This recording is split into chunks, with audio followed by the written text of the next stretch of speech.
نحمده ونصلي ونسلم على رسوله الكريم.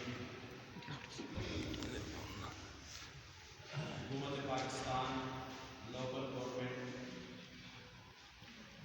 کی طرف سے جو ہمارے اس علاقے کے سربجنا کے سیکرٹری حافظ وقار ان کی طرف سے بھی پیغام ملا ہے کہ لوگوں کو کورونا وائرس کے متعلق جو آگاہی مہم ہے کہ اس میں کیا احتیاطی تدابیر اختیار کرنی ہے، تو علماء کی یہ ذمہ داری ہے کہ وہ لوگوں کو آگاہی مہم کے اعتبار سے کچھ ضروری ہدایات اور جو ضروری چیزیں ہیں وہ بتائیں.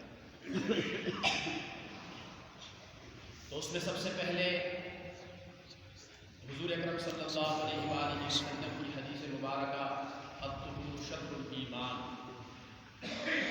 صفائی ایمان کا حصہ ہے. زیادہ دیر اس وائرس کے متعلق جتنا بھی ممکن ہو سکے گھروں میں رہیں، اپنے بچوں کی حفاظت کریں اور صفائی کا جتنا زیادہ اہتمام ہو سکے اہتمام کریں. اپنے ہاتھوں کو صابن کے ساتھ کم از کم 20 سیکنڈ تک دھوئیں. ہجوم سے اجتناب کریں. بازاروں کے اندر یا کسی جگہ پہ ہجوم کے اندر وہاں پہ بیٹھنا، یہ بھی ہدایات ہیں کہ نہ بیٹھے جائیں.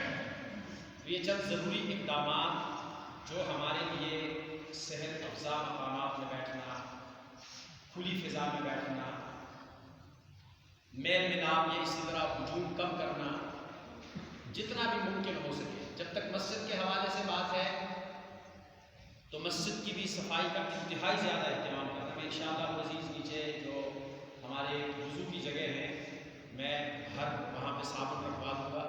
کوشش کریں. دیکھیں یہ ہمارے ایمان کا حصہ ہے. جتنا ہم صفائی اپنائیں گے اللہ تعالیٰ اس کے ذریعے سے ہماری حفاظت کریں گے.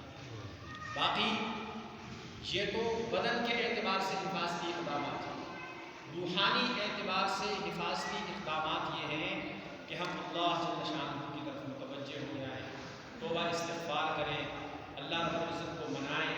یہ اللہ کی ناراضگی کے علامات ہیں. اللہ ہم سے ناراض ہے.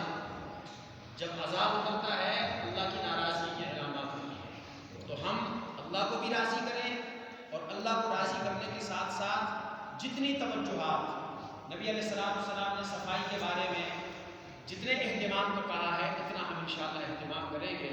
اللہ رب العزت ہم سب کی، سارے مسلمانوں کی، پورے پاکستان کی، دنیا میں جتنے لوگ ہیں اللہ سب کی حفاظت فرمائے. امید کرتا ہوں کہ انشاءاللہ